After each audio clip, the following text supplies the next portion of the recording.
Welcome, everybody, to Boston 9/11 Truth. Today is Thursday, December 11th, 2025. And today we have Mark Rossini, FBI, New York Department of Terrorism at the time of 9/11. He talks about blatant cover-up that leads directly to members of the CIA and the Bush administration. He looks at 9/11 from the perspective of a criminal investigator. Many of you have seen his interview with Tucker Carlson on Tucker's first episode of The Lies of 9/11. Um, you may also see his notes he sent me that I sent out to our email list in our 9/11 final.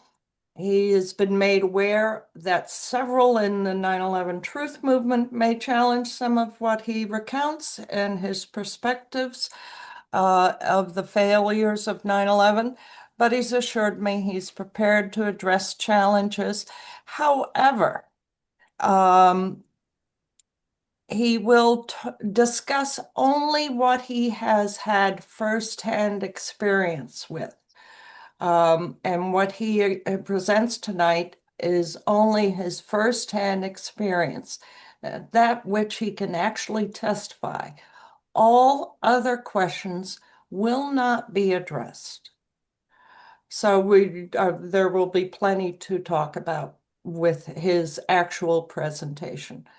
So during the entire meeting, all participants are to use polite decorum and are expected to be respectful of all other participants and the speaker. No personal attacks are allowed. Of course, a disagreement and debate are allowable as long as the content, not the person, is confronted and it's pertinent to the topic. Voices are to be kept at a speaking level of sound, no shouting, and no one interrupts another person.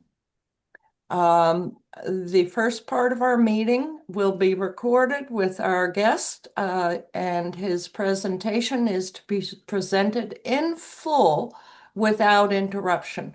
We are all to treat the speaker with respect, even and especially if there is a disagreement. And again, the Q&A will be pertinent only to the topic as was presented. Now, for our disclaimer, the views, thoughts, and opinions expressed are the speaker's own and do not necessarily represent the views, thoughts, and opinions of the host or of Boston 9/11 Truth.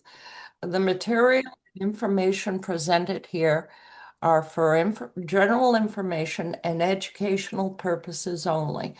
Boston 9/11 Truth name and all its forms and abbreviations are the property of its owners, and its use does not imply endorsement or opposition to any specific organization, product, or service. Boston aims to inspire. Boston 9/11 Truth aims to inspire um, activists for 9/11 into peaceful action. And I've lost my screen. For truth advocates who support them and their efforts. So without further ado, gotta admit some people. There we go. Mark, welcome.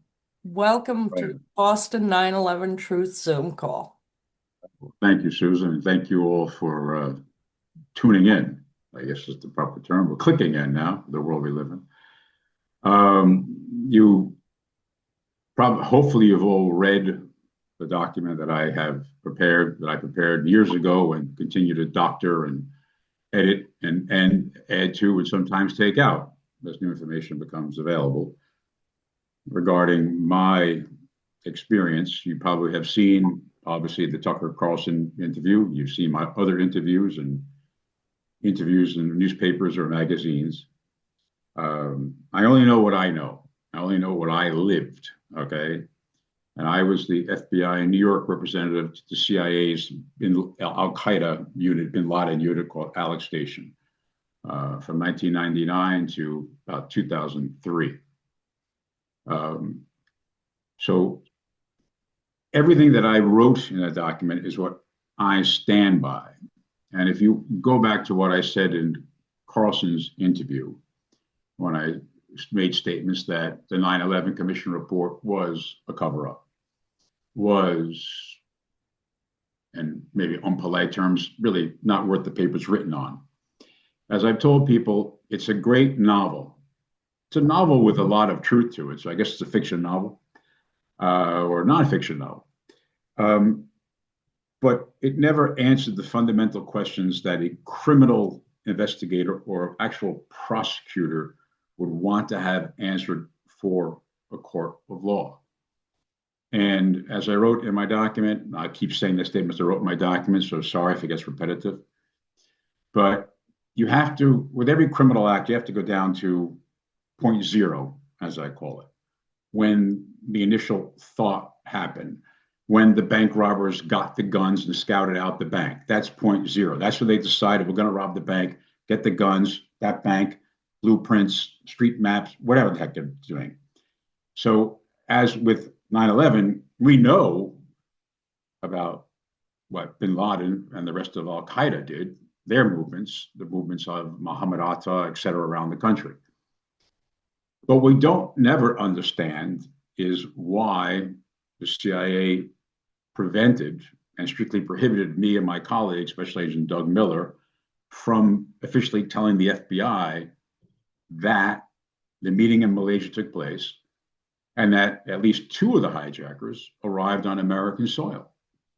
And that is a question that the 9/11 Commission never, ever, ever sought to answer or address or put people in a grand jury and drill down on that and say, why didn't you do that? They came close.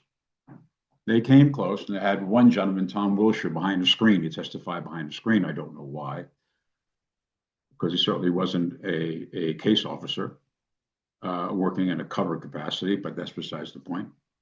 And his explanation, quite pathetically, was it just fell through the cracks.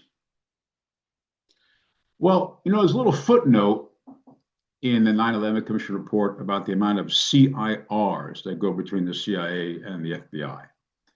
Now, what is a CIR? It's called a Central Intelligence Report. It is the only official way, well, that and an IIR, another kind of report, which is called an Information Intelligence Report. And those are the two vehicles which are part of the permanent government record, okay, like energy, can't be destroyed, that are the only true record of the passage of information between one agency and another. Me sitting at my desk at the CIA and picking up the phone and calling a colleague at headquarters or at FBI New York or San Diego or wherever and saying, hey, there's a terrorist on an airplane.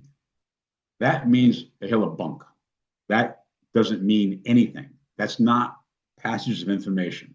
It has to be documented, cataloged, filed, okay, for the system for everybody to see.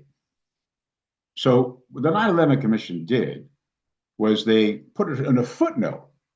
I forget what page they put it on. That of the amount of CIRs that went between the CIA and the FBI, and they said it was like 2,000 or something like that, if I remember correctly, the number for the year of 1999 and 2000, or just 2000. I remember saying to myself, well, that's good. That's a good start. But what a good agent or detective or prosecutor would have done was they would have said, okay, I want to know the subject matter of those CIRs and IIRs. Let's stick with CIRs. I want to stick with those CIR subject matters. And I want you, testifying witness from the agency, to tell me the relevance or the importance of that subject matter, that CIR, relative to the explosive, pardon the pun, CIR that Doug Miller wrote in draft and never got sent about terrorists that had come to the United States of America. And no one in the 9/11 Commission ever got that drill down, that specific. And that is point zero. That's where all this comes from. And no one has ever been called to testify to that, been made to testify to it, put in a grand jury or otherwise, or I say threatened with their job, but part of their duty, say, why didn't you do that? Because if we look at the subject matter of the other CIRs, the 2000, let's say, that was sent, I can tell you with certainty, none of them come to the importance what was contained in Doug's CIR, his draft that never went anywhere. I wrote CIRs. I know the level of them. And they could be from the most innocuous subject. Two Arab guys had coffee in Paris in a cafe in Montmartre.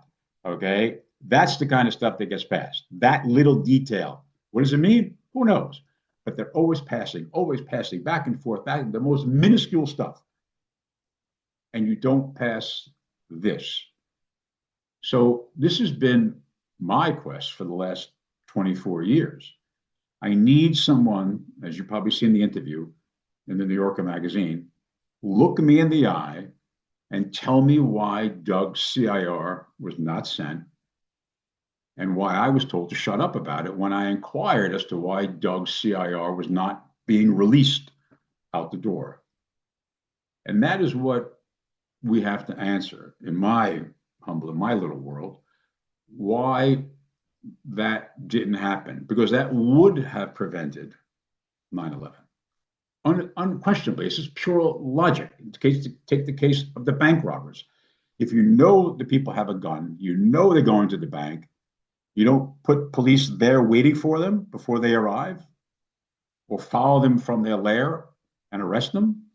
So why wasn't that done? And my document, again, I don't have a formal presentation like probably other guests you've had on this program, where they give their theory or whatever they have done. But I only know what I know. I only know what I lived every day. I only know the day-to-day operations, how the CIA and the FBI both function. And that question has never been answered. And I dare say it might never, ever be answered.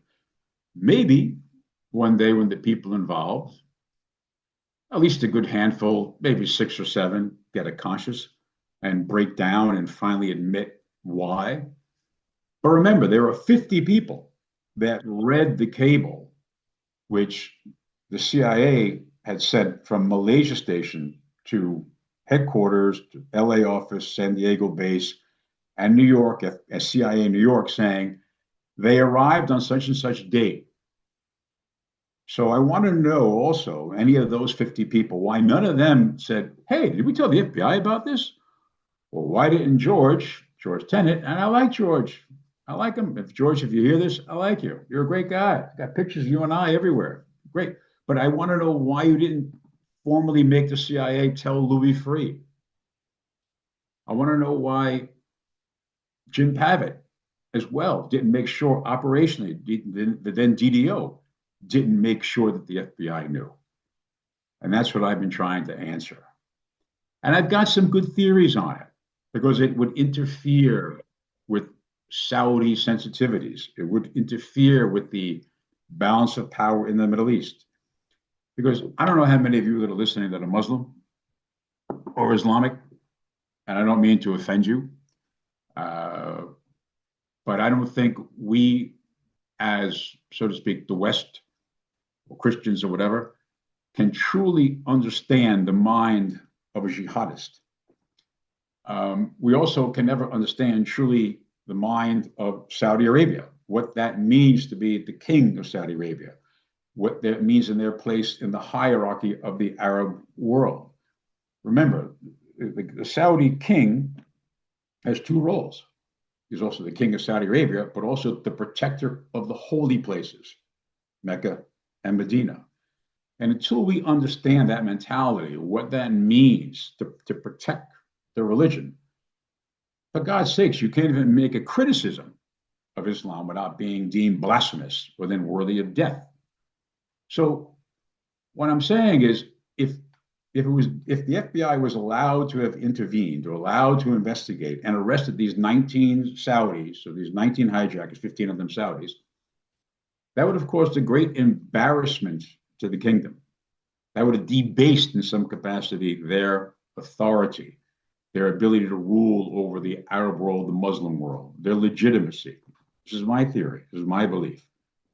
And we in America, the politics that control foreign policy, we're not allowed that because it's all tied to oil. The whole world runs on oil. Get over it. It always will for the next few hundred years. And that is everything. So if we screw that up, if we rounded up the Saudis and we said, you're bad, and we followed the logical lead all the way to the top, all the way to the Saudi Ministry of Islamic Affairs, Moya, okay, that would have debased them. That would have ripped the scab off the wound of the deal that the Wahhabis made with the House of Saud back in World War II. I always tell people, go back to Lawrence of Arabia. It might have been a great movie, but it's even a better history lesson because you finally understand the dynamics of what set the Middle East in motion. And I truly believe that the CIA and even the administration could be Clinton, Obama, could be me, Trump, Vance. I don't give a damn who it is. No one is going to allow anybody to interfere with that relationship, to stop that flow of oil, to stop that world economy from coming to an end. The fear, the potential of it. Is it a reality? Maybe it's far-fetched reality. Maybe the Saudis wouldn't get so pissed they'd turn the spigot off, but it would cause a disturbance in the force, as I like to say. And that's really all it is. And that's really, I think, what it all comes down to and why the memo Doug CIR was not allowed to go. Because Louis Freeh and my dear friend and mentor and boss, John O'Neill, who perished in the World Trade Center attacks 2 weeks after retiring from the FBI, they would not have allowed the terrorist hijackers to run around the country. We would have known. We would have been waiting at LAX airport for their arrival. We would have been on Mohammed Atta and Khalid al-Midhar, waiting for him when he came back from his travels overseas for the birth of his daughter. And we would have stopped it. But we weren't given the chance because we weren't told. And people have lied and said that they told the FBI that there was a meeting in Malaysia. We know that from Director Freeh. We know that from Dale Watson, Deputy Director of the FBI. We know that from Tom Picard, the acting director, that they were told that there's something happening in Malaysia, but they're not even to tell the Attorney General about it. But they even weren't told the whole picture. They were just told, we're handling it. We'll let you know when we know. Well, they did know, but they decided not to tell the FBI because the FBI could not be controlled. So one thing the FBI does very well is investigate, despite what you may think. So O'Neill and Freeh would never have allowed what I believe the possible recruitment operation that was taking place in the United States of America, which is what I think, and also Mr. Richard Clarke. You can impeach me all day long. Go ahead, it's fine. I've taken many arrows, but you can't impeach Richard Clarke. Richard Clarke turned around to the families and said, we failed you, made an apology. And he said, 50 people read the cable in the agency, 50 people, way more senior than little old me, who had the responsibility to report and warn, and didn't. And that is what I'm always trying to get to the bottom of. So I can live with what I've come to, my conclusion, that it had to do with foreign policy and the fear of the oil being stopped, or rather even the fear that the currency, remember, oil is still traded in dollars. That's why it's called petrodollars. It's not petro euros or petro renminbi or petro yen or rupees, okay? It's petrodollars. And OPEC, led by the Saudis, could very easily say, you know what? We're now with euros. We're now dealing in euros, no more dollars. What would that do to the American economy? What would that do to the world economy? Think about it. And that's, I don't know, like Forrest Gump, it's all I got to say about that. But I'm ready to take questions about that. You want to go through my document, ask me specific points about it, go right ahead. I'm more than happy to hear it. I guess it's about it, Susan. I'm sorry I couldn't say anything more. That was a lot. Oh, okay. I thought it wasn't enough. Well, it was concise and Yeah. not necessarily long enough, Oh, but I'm sure the Q&A is going to be very interesting. yeah. Um, I just forgot one thing. yes, go I ahead. forgot one thing. Several points.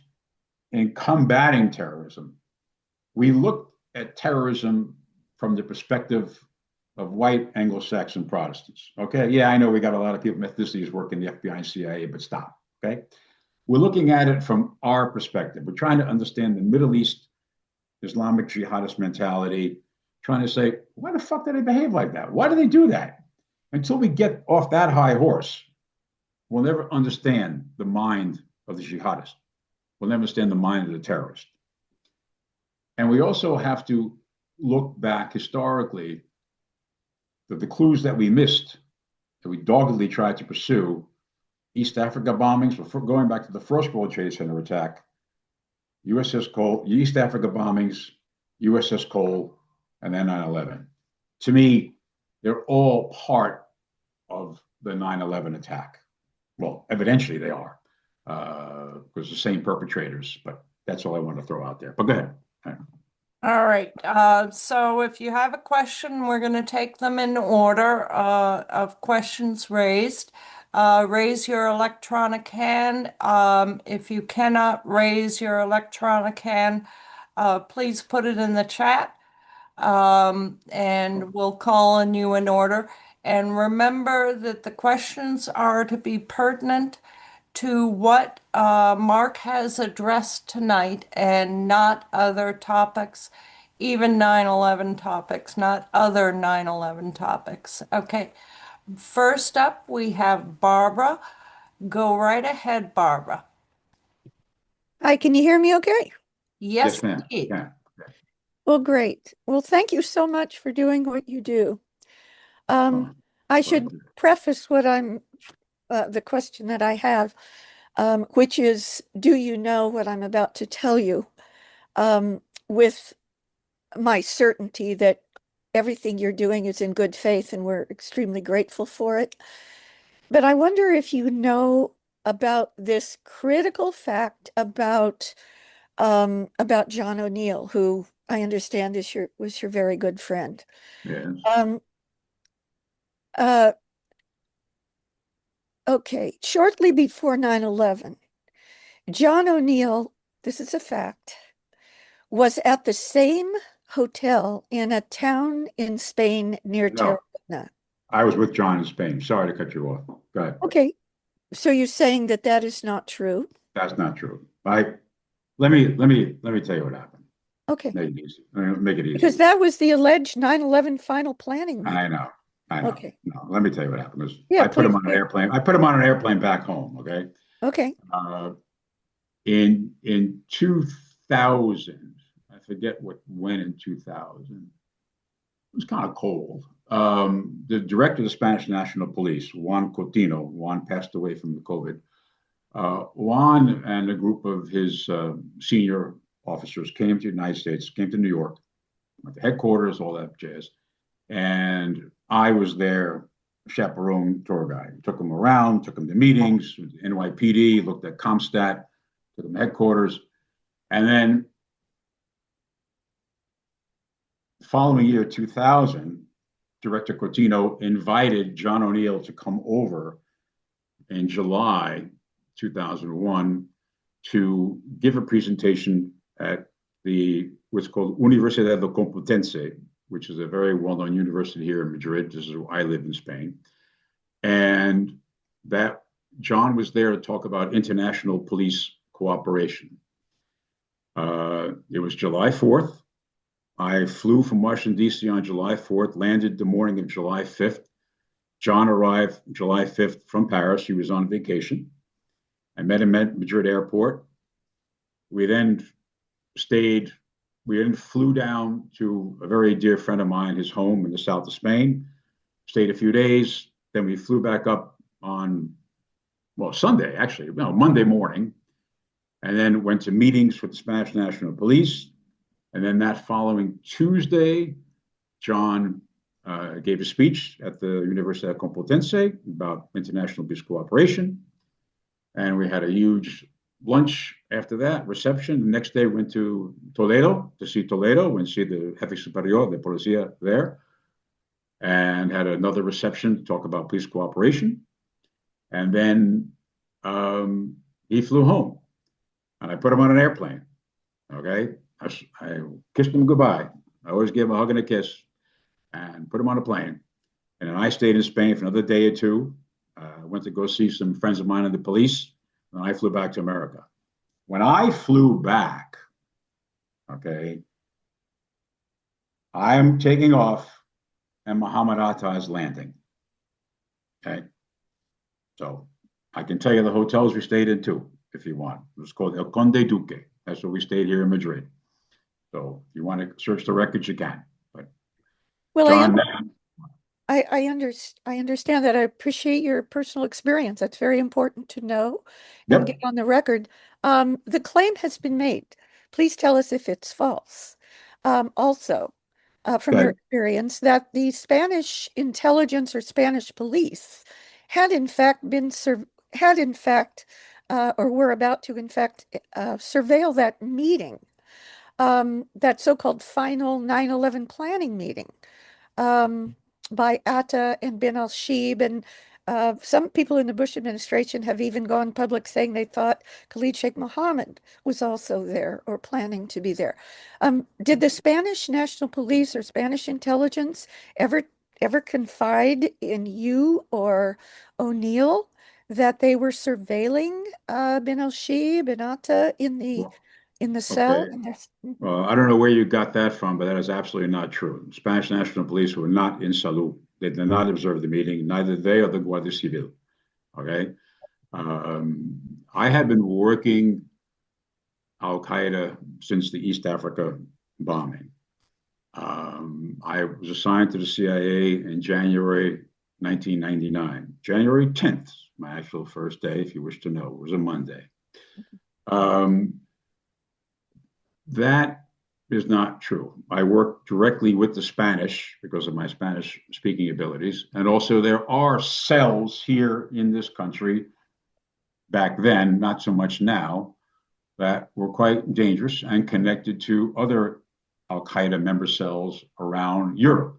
I equally worked with the French, Spanish, and the British, and a little bit of the Germans and the Italians. So, no one had a handle on Salou. And Khalid Sheikh Mohammed was not there. Khalid Sheikh Mohammed, it was too hot for him to travel. Yeah, that's not the Remember, major claim. The major claim is that O'Neill was there. remember Bin al Shib flew down for the sole purpose of meeting Muhammad Atta and for Muhammad Atta to say to him personally, because they wouldn't even use a communication, wouldn't even email, nothing, okay? For Atta to meet Bin al-Shib, then Bin al-Shib left and then went to go see Khalid Sheikh Mohammed back in Afghanistan to tell him that Atta says he's ready. And this is the day that they've chosen to do it. And that's really it. But no, there was not surveilled by anybody. They had no knowledge or forethought of that meeting. No. Well, not by Spanish intelligence, but Absolutely not. maybe No. by German. Okay, Well, thank not you. by anybody that I know, but quite frankly, I work with all those organizations, okay? And not if I wasn't working with them, other members of my squad were actually heavily with the Germans. Uh, I'm aware of certain things and operations that I can't talk about that we were doing in Germany. And there was the name Muhammad Atta or anything never, ever arose. No, no. Okay, well, thank you for your input. No, no. Thank you. Wayne, you're next. Go ahead, Wayne.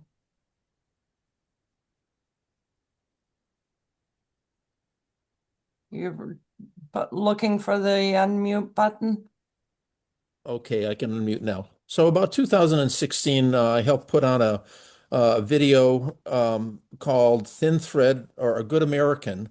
It was about Bill Binney and his one of his projects at the NSA called Thin Thread. And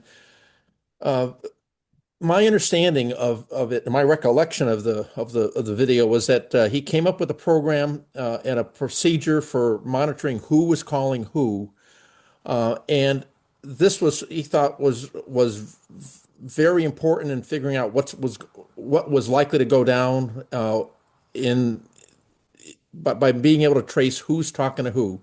And he in the video he claims that he that the whole system was shut down when the higher ups in the NSA found out about it and shut it down.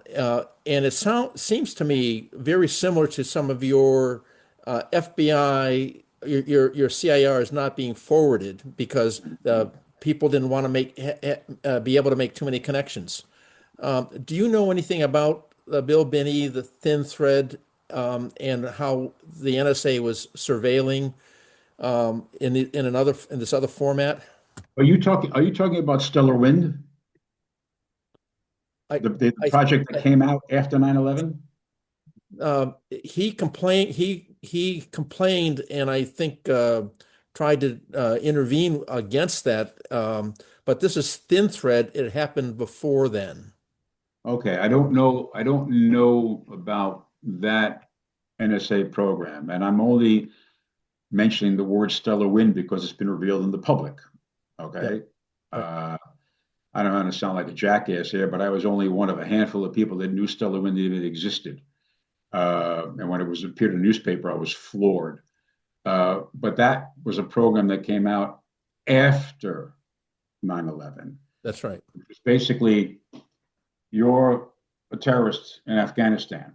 You're on your sat phone and you call some guy in Paris who then calls a guy in Maine. And that guy in Maine just happens to call his local pizzeria. And that local pizzeria then calls his mother. Well, that's what the NSA was, what they call hopping out. And then the FBI agents were running around the country, running down leads, talking to mothers and said, well, my son works at the pizzeria. That's why I got a call from the pizzeria. But some terrorist was hungry and he called the pizzeria. So that's Stellar Wind.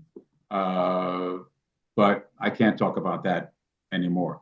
But I don't know about I know Binney. I remember meeting him, but I don't have any recollection of our conversation. But and the program he's talking about, I'm sorry. Yeah. Okay.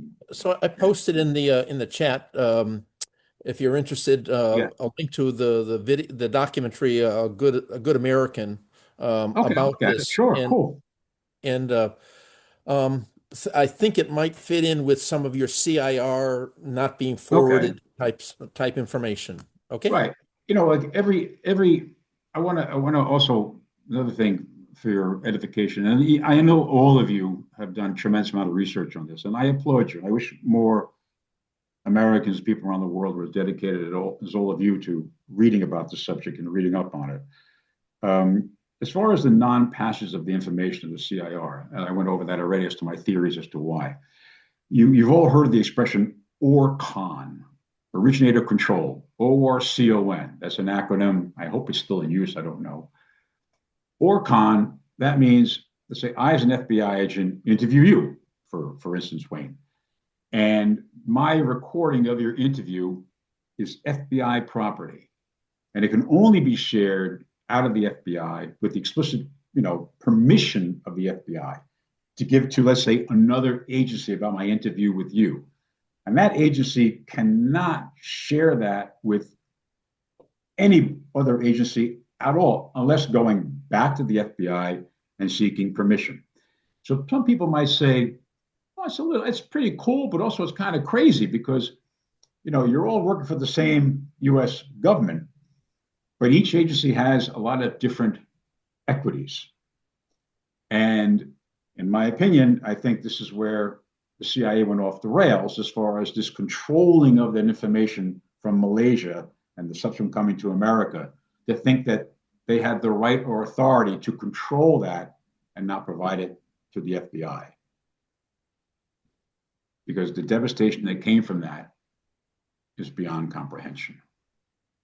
So I would hope that the answer to that stovepiping or that non-sharing was the establishment of the National Counterterrorism Center, which I was one of the original founding members of, which rather than just having Mark Rossini, Doug Miller, and maybe one or two other FBI analysts at CIA, now you've got 400 FBI agents and analysts at NCTC and other agencies who are all looking at the same stuff, and you can't hide anymore because it's shared. And that's what I say is I think hopefully is probably a great reason why we haven't had a terrorist attack of that magnitude. But please, next question. Yeah, thank you. Sure, my pleasure. Hope I didn't go off on a tangent, but my wife accuses me all the time of going off on crazy things, but I'm not shutting up. Okay. Okay, David Schlesinger, you're up. Can you hear me? Yes, sir, I can. Yeah. Right.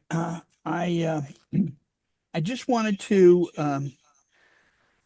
raise the possibility of meeting with you, buying you lunch. If I have to come to Spain, I'm willing to. And Susan will vouch for my integrity.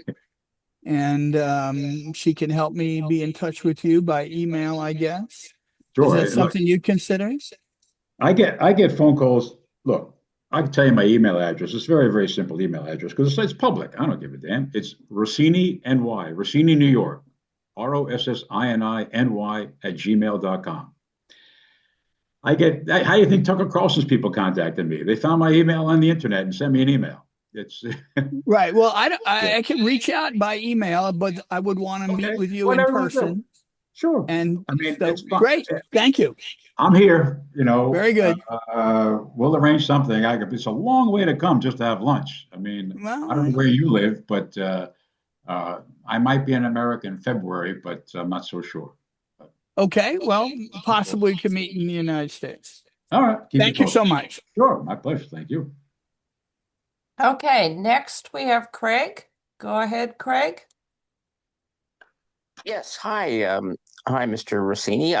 Mark, I guess my question is, I guess a little bit broader, but directly relating to what information you have come across related to 9/11.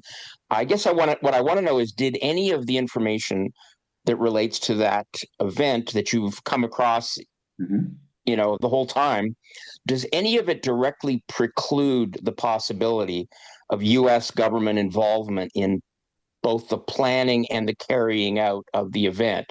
And I guess I'd wonder if you're open to that possibility. Well, I'm open to the question. I understand the question perfectly well.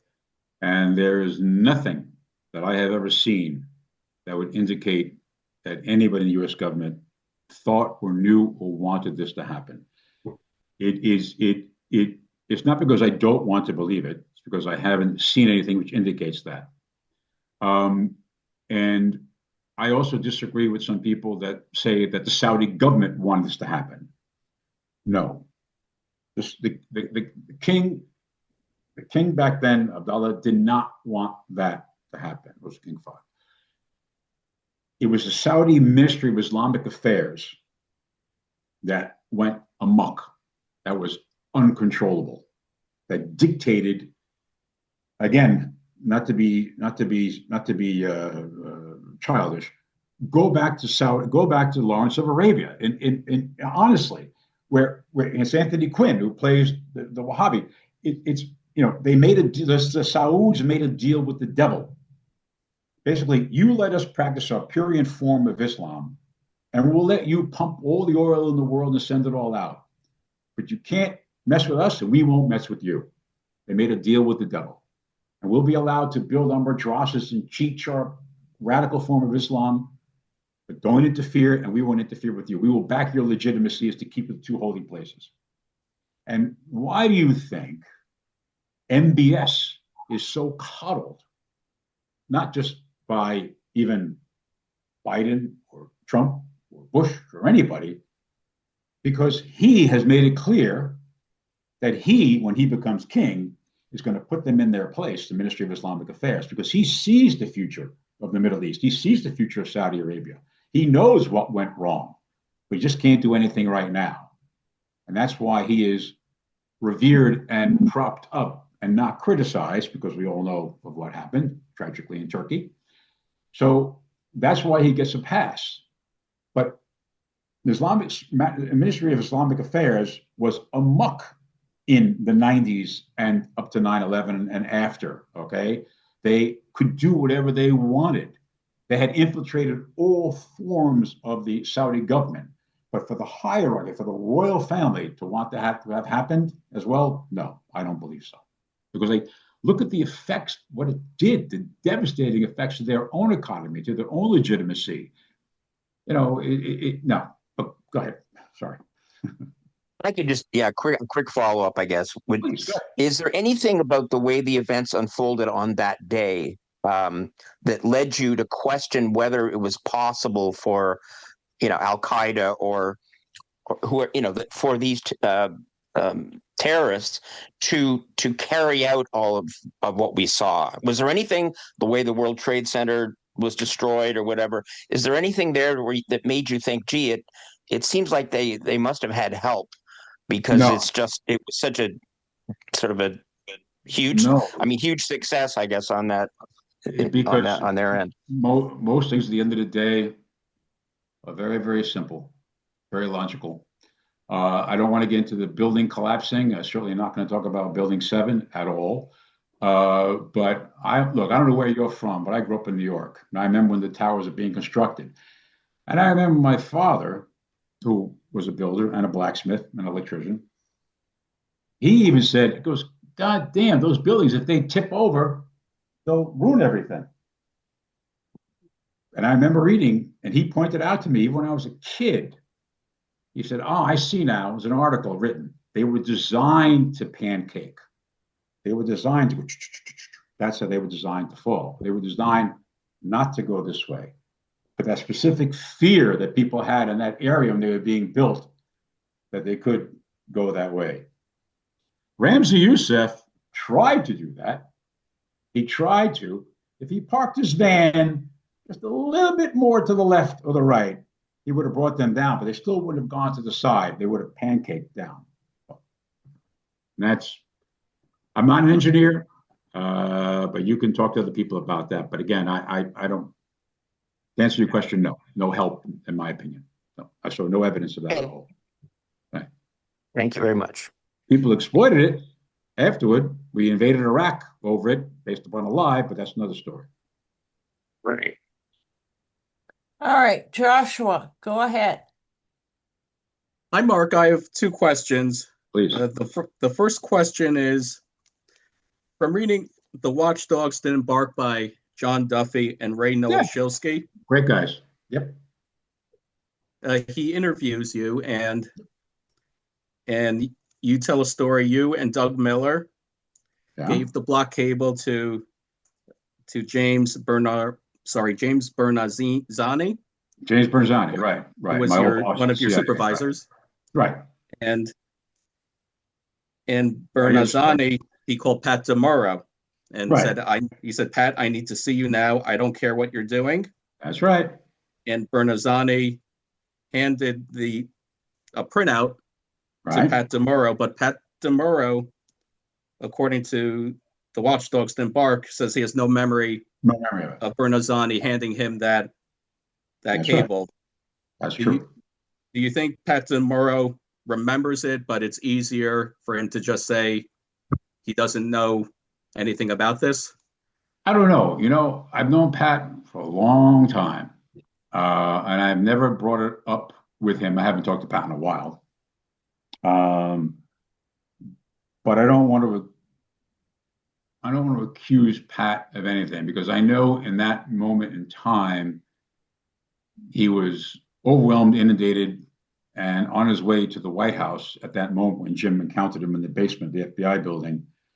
But I really don't know. And I have to give Pat the benefit of the doubt, or his answer. I'm not maybe happy with it, but I have to accept it. And maybe Pat did report it, but it's out of his hands. Maybe he did bring it up to Director Mueller. And that was the end of it. But unfortunately, you'd have to ask them. I don't know.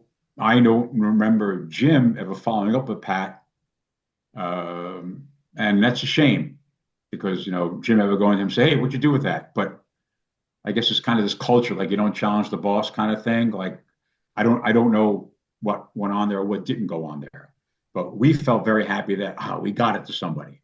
That's the only copy we had. Doug had printed out a copy of it and kept it in his office. And I'll tell you firsthand if you don't get it from the book, because again, I was there. I was really feeling bad about this in October. I was ruined by it. And I went into Jim's office and I said, he looked at me because Jimmy and I were very close. And he said, "What's on your mind?" In that thick Boston accent. And I closed the door and I told him, I said, "Jim, we knew about these guys. We knew." And he said to me, "Are you shitting me?" And I said, "No." I said, and I told him the whole story. Doug, he wrote the cable, the blah, blah, blah. And he said, and he turned to me and he goes, "If it's not on paper, it doesn't exist." And I said, "Okay, let me go get Doug." And I go to Doug's office, his little cubicle of power like mine. And he said, "Yeah, I got it." He printed out a copy and he brought it in. And Jim read it and we're staring at him and he's reading it and his face just goes white. So this is October 2001. Obviously, when 9/11 happened. No one says anything. No one in the agency has come forward and said anything to anybody in the White House. Nothing, even to the National Security Council, nothing to Congress.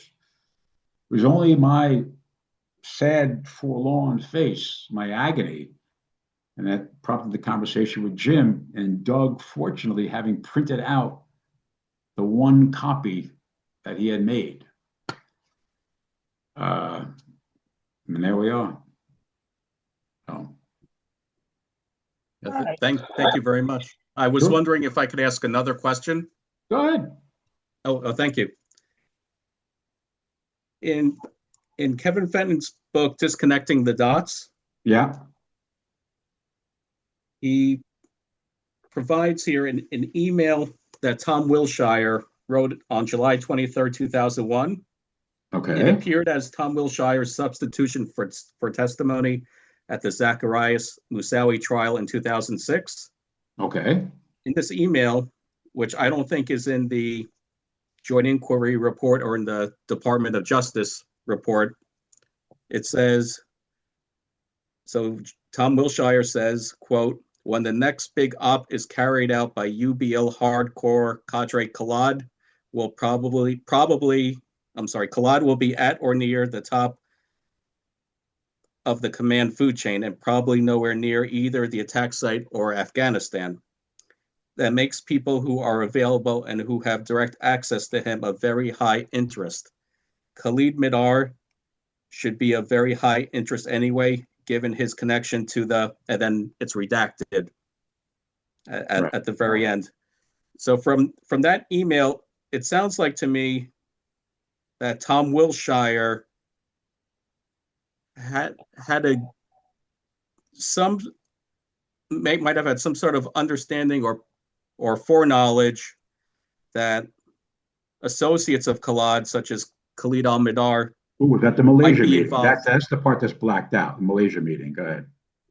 Okay, thank you. So it sounded like to me Tom Wilshire might have known that Khalid Midar could be involved in a major terrorist attack. Yeah, because that's how I interpreted. Yes, because they were surveilled at the meeting in Malaysia. Khalid was the one who organized the meeting in Malaysia. Khalid was the one that received the money, the $36,000 that Ali Soufan detected in the coal bombing. That money was going to Malaysia. It's like, what the hell does that have? It didn't make any sense. Well, that was to support the meeting, the network that was planning there. And go to Operation Encore. because it's all been written about. But at that meeting in Malaysia is when they were given the envelopes, and maybe the envelopes had cash in them too. I don't know, but with their instructions, when you get to America, go to this restaurant and this day, and this man Omar Bayumi will be meeting you. Blah, blah. It's all planned out.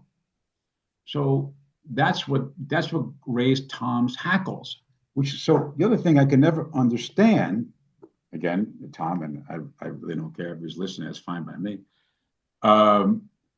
is you were assigned, not you, Joshua, of course, you, Tom, were assigned to the FBI, sitting 20 feet away or 10 feet away from Mr. Mike Rollins, who's the section chief in charge of ITOS, International Terrorism Operations Section.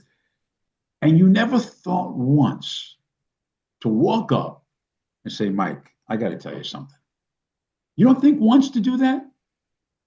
So in July 2001, when you had this grand epiphany that Khalid, and he wrote another email where he said the guy's a major league killer. Yes.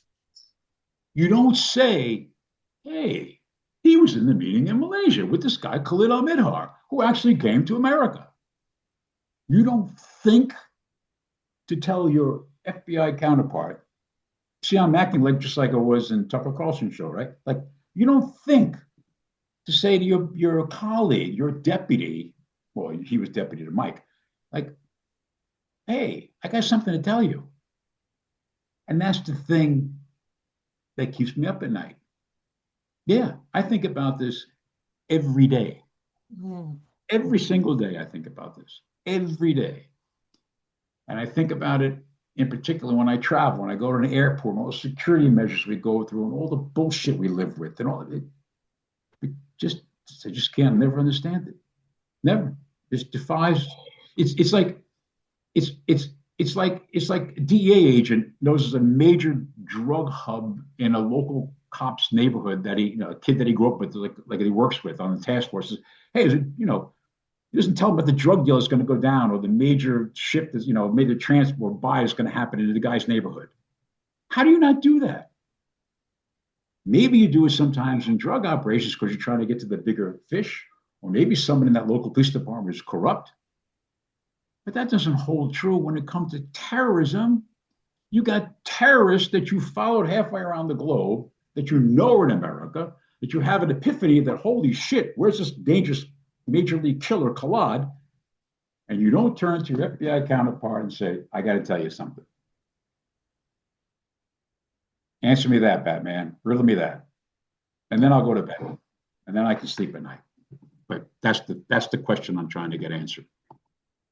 There's got to be an answer. Anyway, enough. I speak too much. Sorry, I go on for hours, guys. Sorry. That's great. No, it's a lot of information. Thank you. So Steve has his hand raised. You're listed as Mr. Rossini. Thank you. Yeah, Mark. You were great on the Tucker Carlson thing. Former CIA officer John Kiriakou said that on July, you know him, right? Okay. Yeah, so you probably know the story. On July 6th, 2001, he was given a regular briefing to Arab intelligence officials, and he asked someone from the Osama bin Laden unit to come give a briefing to these Arab intelligence officials. And instead, Cofer Black himself came down, and Cofer Black said, we know something is going to happen. We know something on an unprecedented scale. I mean, was that the general feeling that like they all knew that something big was going to happen soon? Yes. Was that like, did you guys talk about that like every day? I can tell you, I wasn't at that meeting and with John and Ofer, but I can tell you that when Tom Picard became acting director of the FBI, when Louis Freeh left and Tom became acting director, and I knew I had a very close relationship with Tom. Tom was my cousin supervisor in New York. I worked in New York with Tom. I knew Tom very well, and I had every time I went to headquarters, I made sure to go say hello. I had entree to his office. Okay, fine. And I would always stop by and, say to the secretary, hey, Veronica, is he in? Yeah, go ahead. He wants to see you. And he said to me, he said, I think it was August, end of July. He said, what's going on out there? And I said, Tom, I don't know what it is, but something's going to happen and it's going to be big. And I'll never forget, he looked at me and went, like that. He goes, what? I says, I don't know. I wish I knew. And he said, well, keep me posted. I said, of course I will. And I left. But to answer your question, we knew there was something, there was talk, there was chatter, there was too many people dropping hints. There was just a general feel like, like when the star is going to come out on the stage, the audience can sense it. The person hasn't even been announced yet, but something's going to happen. And that's the other thing that, again, makes me crazy. With all those smart brains and geniuses and analysts that can, with degrees up the wazoo, that can spin circles around me, none of them went, oh, hey, you mean the guys that met in Malaysia that came to America that we didn't let the FBI know about? So again, until one of them talks, we'll never know. Wow. Thank you. Yeah. No, go ahead. Sure. Okay, so Jerry, go right ahead. Hello, Mark. I'm hoping you can hear me. Hello there. First of all, just as an interesting aside, if you ever need to be alleviated of the worry that one of these kind of structures could pancake or tip over, I've got the drawings for both towers. And if you ever want to reach out, no, I'm not going to go there. I know you said you did, but feel free to reach out to me via Susan, and I could certainly put your mind at rest on that score. Well, I like the analogy that you used at the beginning about, the bank robbery. If you knew these 19 guys were going to rob a bank, why don't you stop them? Why wouldn't you be there? At any level, at any point in your government, could you ever conceive that perhaps they wouldn't be stopped because somebody wanted them to rob the bank? So your intelligence services could be in this kind of induced state of paralysis, not at a level that anybody would necessarily be aware of at a working level. Do you understand what I'm Yeah, I know what you're driving at, and no, I don't subscribe to that at all. Maybe because I still believe that people aren't that fucking diabolically evil to let that happen.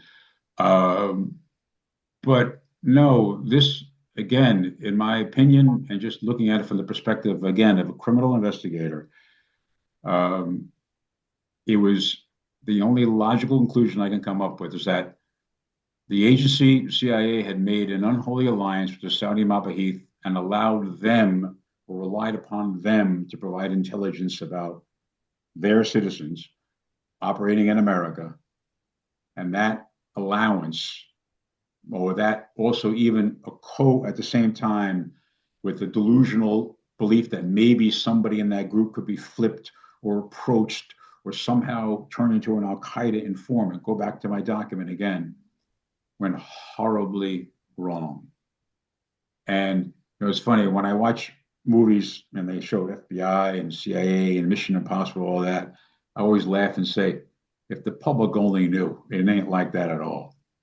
Okay, where people are foible, fail, whatever. They make mistakes, they make errors, they're not perfect.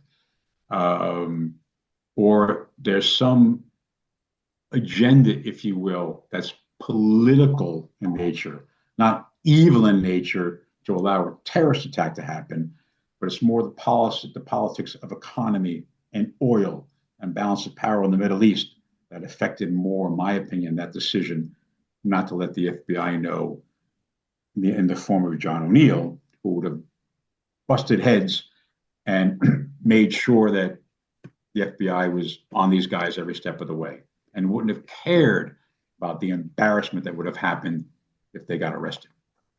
Yeah, I accept your answer. I wouldn't necessarily Right. agree with you, but I accept your answer. Of course, on the petrodollar thing, Saddam Hussein was already moving his OPEC account over to euros, wasn't he? And you had other big nations beginning to do that. Okay, It's I don't know about that. Okay. yeah, All right. absolutely.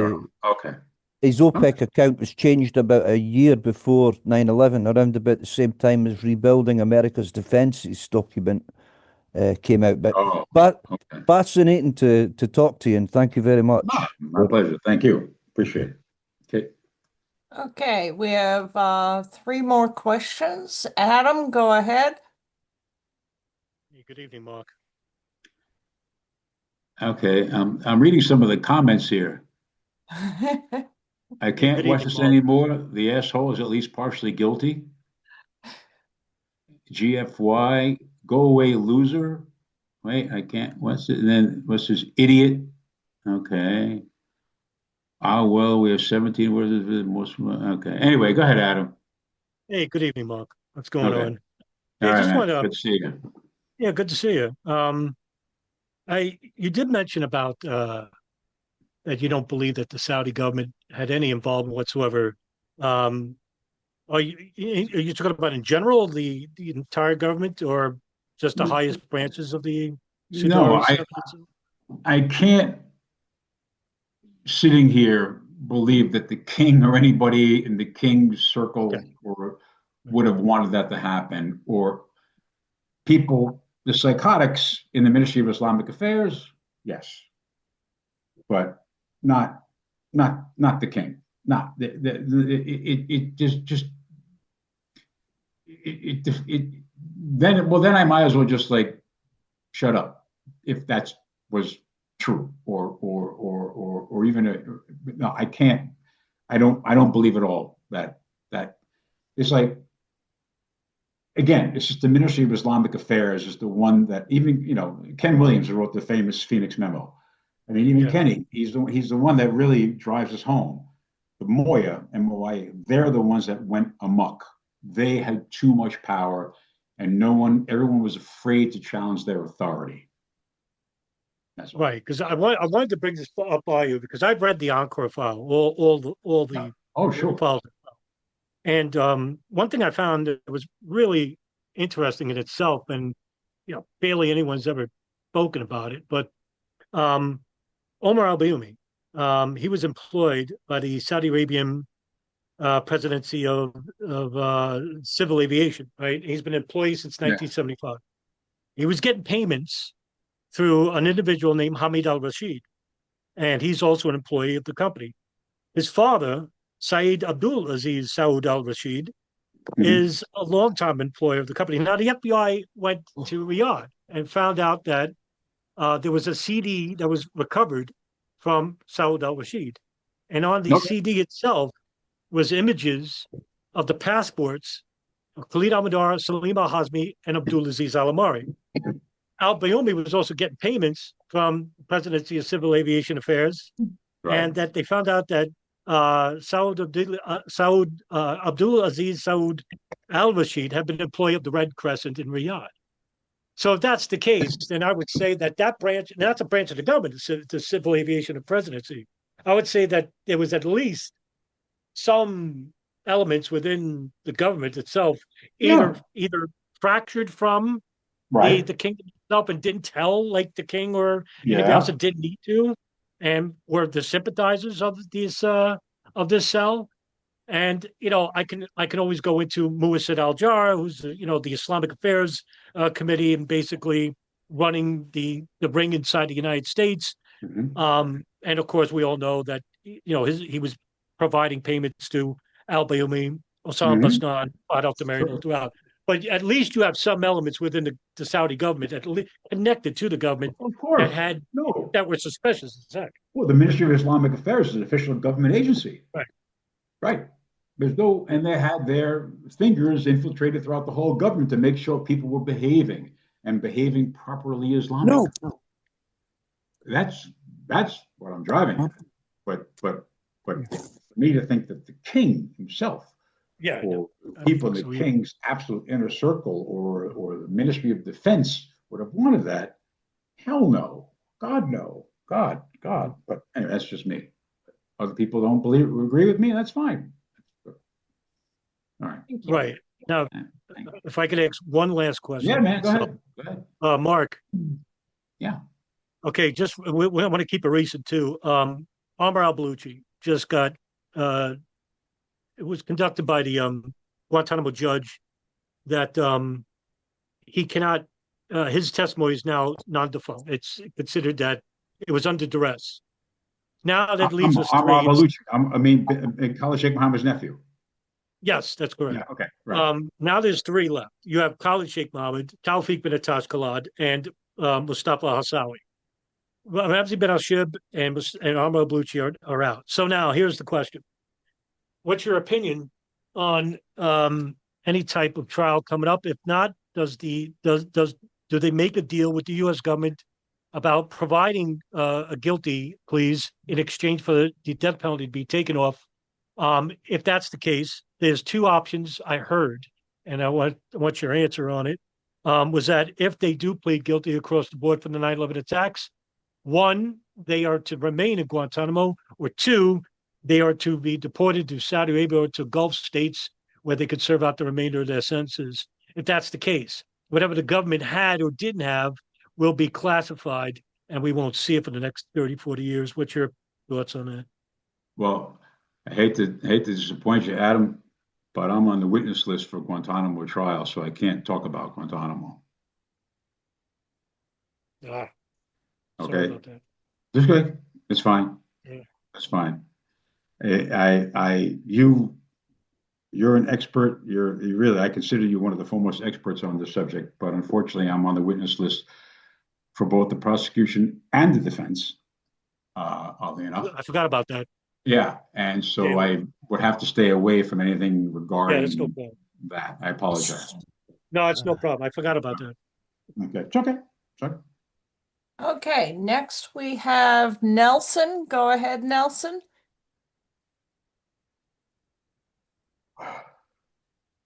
Hi, Mark. Based on there being after 9/11, there was at least reported that there was at least 700 to maybe even 1,000 people that were arrested, people from the Middle East, that a lot of them over the years, they were eventually deported. Considering that had gone on, and that's unquestioned, nobody ever brings that up at all. I'm sorry, I'm hearing like, Yeah, there's some static. Go ahead. Okay. yeah. Considering that occurred, do you believe that the 9/11 attacks were supposed to be bigger, that there were going to be more hijackings than just the 4 that had happened? No, I don't believe so, because if you think about it, and again, I got to be careful. I don't know what's public and not, but if you look at it from what was targeted, okay, and what failed to get hit, which was the Capitol. It's probably been written about already, but if you take out and remember, you put yourself in the mindset of the attacker, okay? So you take out the Pentagon and your delusional belief that would disable the American military's ability to retaliate. You crash a plane into the Capitol building in delusional belief that would destroy the US government and couldn't operate and function. And then you take out the World Trade Center, which is the symbol of Western imperialism, capitalism around the globe. That was enough. That was enough. I don't believe there were any other things attacked. Now, have there been plots or threats or plots or chatter or people making threats against blowing up iconic buildings around America? I don't want to mention them because I don't want to now set off a panic. You can imagine what they are. Mm-hmm. Certain cities, which have been reported already in the paper. Yeah, those all would have been great targets. But for those on that day, those were the targets. And that's, nothing further that we could ever see that I remember ever seeing or indicating that there was anything after that. Or on the actual day of, I mean, On the actual day. Yeah. Because if there were any other planes, so to speak, hijacked, they would have been brought down, and all the other planes did land successfully, except for night of '93.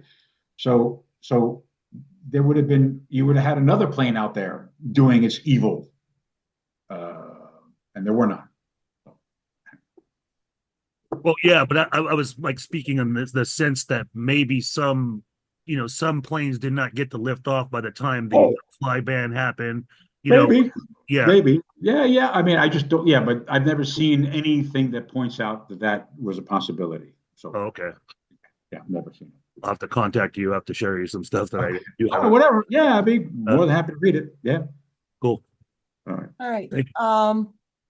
Joshua has another question, but I see in the chat Darren has raised his hand. Okay. Go ahead, Darren.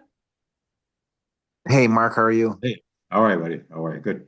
Good, man. I just want to say I appreciate everything you did with Alex Station, with Doug Miller. I know you tried to do your best, man. So you're a hero in my eyes, to be honest. And I've talked to you numerous times on X about this, but I do appreciate everything you did over there, and you tried your best. So I do appreciate you. My question is, there's one plot that gets overlooked, I feel like, a lot because it kind of got stopped, and that was the Millennium Plot. Sure. Yeah. So, do you feel there's a connection with Ahmed Rassam? I read and did some research about him having the phone number of Fahad Al-Thumari, one of the imams. Really? Okay. I Yeah. didn't know that. I just okay. The whole plot was to blow up LAX. Right. Do you find it a coincidence that Al-Hazmi and Al-Midar were flying into LAX just,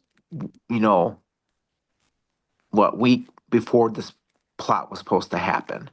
Well, they arrived. They arrived. Right. What I'm saying is, like, this plot was supposed to happen with LAX, and then it gets. Oh, I see what you're saying. Yeah, I feel like there's a connection there with Rassam, because I read some articles too regarding Rassam, how he knew about hijackers or potential terrorists getting jobs at airports and working screening, and that type of stuff. So they kind of surveyed the airports before the hijacking, so they can see how security was and everything. Sure, they did. There's no question. They took test flights. Test flight, yeah. And I yeah. just know what the Millennium Plot. I know that was around your time. You were in the FBI. Yeah, but I had no idea that Rassam had Al-Thumari's phone number. Yes, I had that document. Nelson Martins is one Nelson, he just talked to Adam Fitzgerald as well.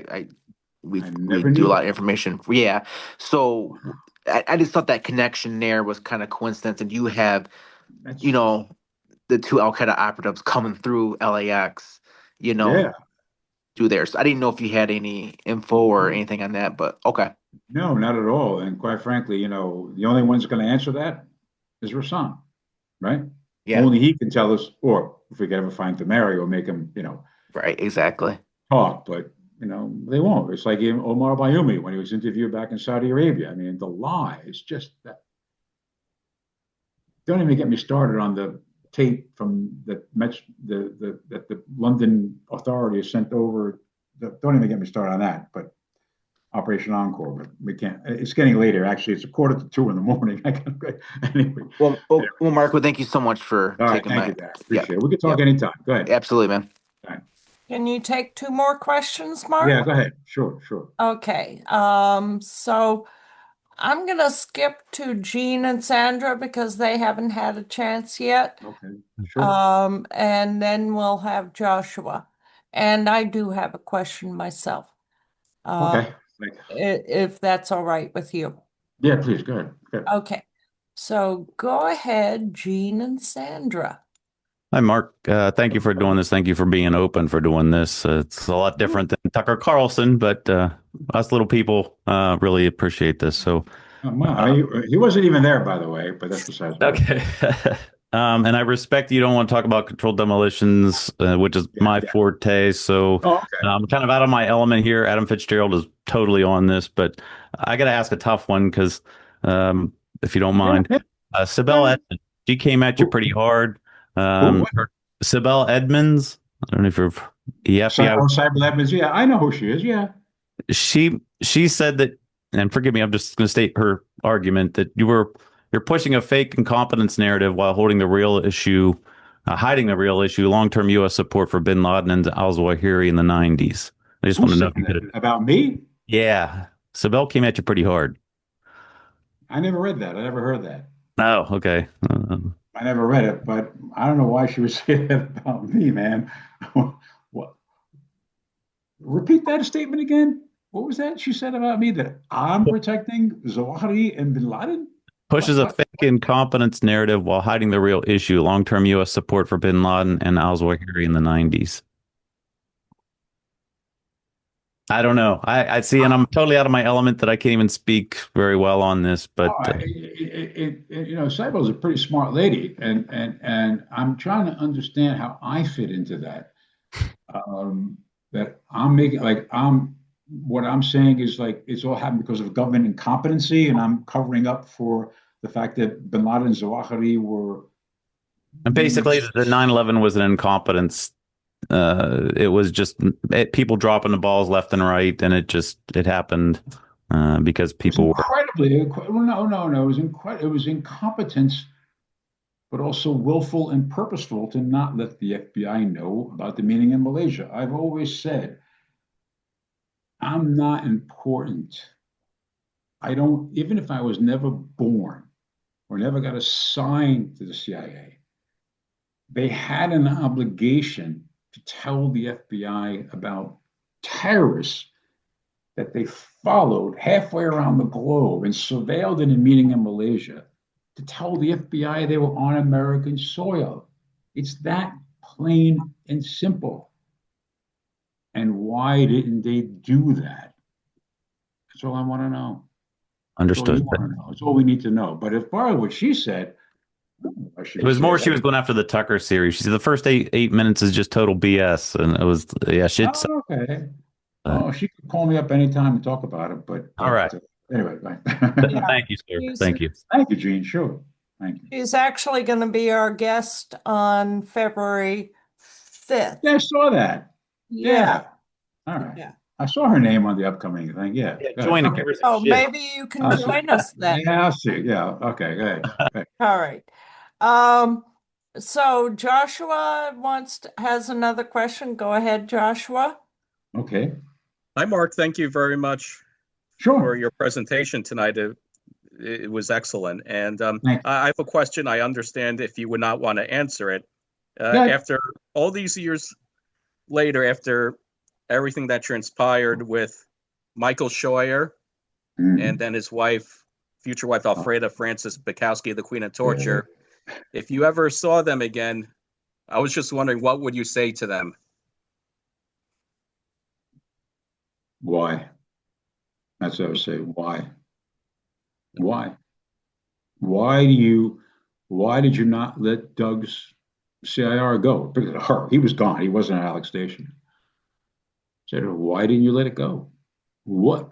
Why? And now you are aware, Adam, if you're still there, Adam asked Mike if he had still been the head of Alex Station, would he have allowed the cable to go? He said, oh, hell no, I wouldn't have allowed it. There's your answer right there. Like, why? Why? Again, that's what I would ask them both.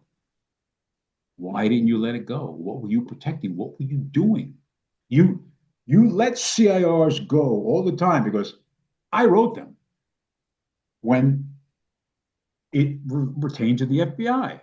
Or I would have other people when I was at Alex Station come up to me and say, hey, the FBI needs to know about this. You write it. Okay, I'll write it. You don't send that one. Why? go ahead. Sorry, I hope that answered your question. John. Yes, thank you very much. Sure, thank you. Okay. So Mark, Yes, yes, my ma'am. question. Yes. I wanted to get into the history of Al-Qaeda. Okay. Going back to the Muslim Brotherhood and Yes. the Russian invasion of Afghanistan. Mm-hmm. I wonder if you can talk about that a little bit. Well, God, that's a man. We need a day or more to talk about the rise of the Taliban, Pakistani ISI, Right. bin Laden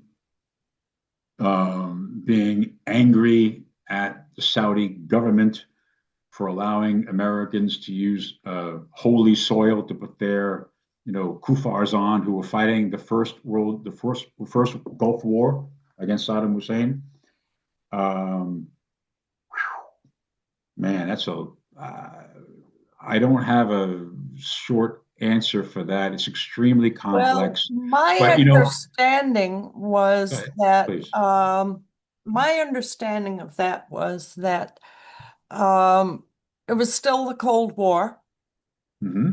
and the Russians were actually encouraged by our country, or not necessarily encouraged, but we kind of liked the idea that they were going to invade Afghanistan because they wanted to give Russia their own Vietnam.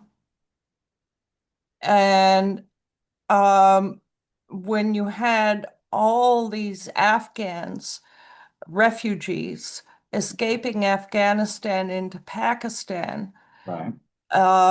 and many of them were middle class, upper middle class, not used to hardship. And here they were in refugee camps with, tents and lack of facilities and overwhelmed. And that the ISI, the CIA, and Saudi Arabia thought it would be a good idea to set up educational camps in these refugee camps based on religion. And they saw they promoted extreme Islam, because they thought they were thinking only of the Cold War against Russia, and the Right. best way to fight Russia was religion. And of course, the religion was Islam, so they were actually trained as Muslim terrorists. Going So, okay. back, going Okay. back to the Russian invasion of Afghanistan. Afghanistan.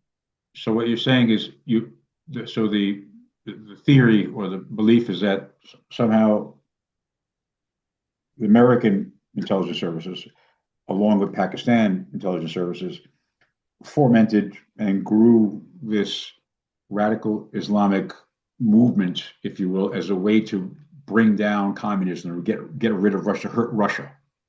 Exactly. That's what I have read. It wouldn't be a bad plot. It wouldn't be a bad theory. So recreated, I don't know. if it's true, recreated with the collusion of ISI and Saudi Arabia, we created this the Islamic terrorism. Well, If it's true. if it's true, I mean, there may be some elements of truth to it. I just don't know, but I also have to be of the belief too that they didn't just become radical because of us in many respects. The radicalism is driven by this fervent religious belief that is so strong that I think it would have risen anyway. But I just don't know. I need more proof. I need to look at it more. So it's an interesting topic, interesting thing to study. I'd like to read a paper on that. That would be very, very informative. Yeah. Thank you. Charlotte Dennett and her husband, I forgot his first name, Colby. They've actually written a book about that. And Okay. Please send me the link. I would, yeah. And another journalist who were the first journalists to, American journalists to go to Afghanistan, Liz Gould and Paul Fitzgerald. They also wrote about that. Oh, okay. Oh, Yeah. okay.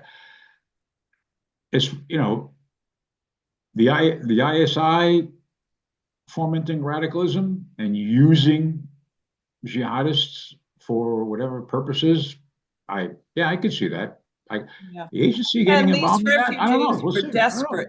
These refugees were desperate to continue their education for the young. So Okay. this was All the right. education that was offered, extreme Muslim, extreme Islamic. Wow. Yeah. So that's something, So much. that's a rabbit hole, I guess. So much. No, yeah, but you never know. But so much. Yeah. So much Yeah. death and destruction for what? For what? For I just don't get it, man. Life is so precious. And so some people to live their life only hoping to die in some sort of glory so they get rewarded is just, I said to you, Susan, we were chatting before the group call, I've been introduced in the past as, an expert on terrorism. And I said to the person who first said that to me, I said, I'm not an expert on terrorism. The only terrorism expert is a terrorist. We are only trying to play catch up. Until we put ourselves, Atticus Finch, Kill a Mockingbird, until you put yourself in someone's shoes, you never understand who they really are. And we've got to get into their head and try to understand what makes them tick. Yes. And until we do that, we will always be chasing the dog chasing its tail. Boy, it's terrible. Well, my point is that the people, the Islamic people, may also have been manipulated. Oh yeah, okay. I could see that. I could explore that. I'm willing to explore that. Sure. I have Thank another you. question. Go ahead. You say you're a witness in Guantanamo. Yes. Are you retired from the intelligence? I'm no longer in the government, but I have been called on the witness list for both the government and the defense. Okay, but you are retired from the intelligence. I'm no longer in the government. I don't do anything for the government. Okay. I'm gone from the U.S. I'm gone from government service, but that doesn't mean that I can't be called as a witness. Absolutely. So I have been notified that by both sides that I'm a witness. So when and if there's ever a trial, I don't know. Yeah. Due process is important. But I respectfully can't say anything more about it. Okay. Understood. Okay. Thank you so much for joining us tonight. I think that concludes this portion of our meeting. We are also going to have hold our agenda, but that's not going to be recorded. But you're all welcome to. Oh, wait a minute. We have one more question. Can you take one last question? Yeah, go ahead. All right. I know it's late for you. No, he lowered his hand. Okay, never mind. Okay, thank you. All right. So okay, and then all these chats thing on the side and links, like, is that preserved someplace that I could have it, or how do you? I'm gonna send that out to our email list. Okay. Okay. Later tonight or tomorrow morning. And you're on the email list. Do you want to stay on the email list or just? Yeah, it's fine. No, I love. Yeah, sure. Okay. Please. Yeah. You'll get the chat. And the recording. There's a lot of links here. I want to click on some of these things that were sent to me. Okay. Yeah, there's a lot. All right, you'll be Mark, up for another couple of hours. Okay. There's Yes. 3 dots at the top of the chat that you can click on to do a save chat. That's true. Yeah. When you go Okay. into the chat and go Oh, to save chat. Okay, cool. I just did that. Okay, cool. All right. very good. Thank you. Appreciate it, guys. All right, thank you. All right. You're all welcome to stay for the next portion. It's not going to be on our recording. And do join us again. We're not going to be doing this again until January 2nd, January 8th, excuse me, January 8th, when Richard Elifritz is going to be our guest speaker. All right, I'm going to sign off. Thank you. Good night, all. Bye-bye. Thank you Take care. all. Bye-bye. Bye. Thank you.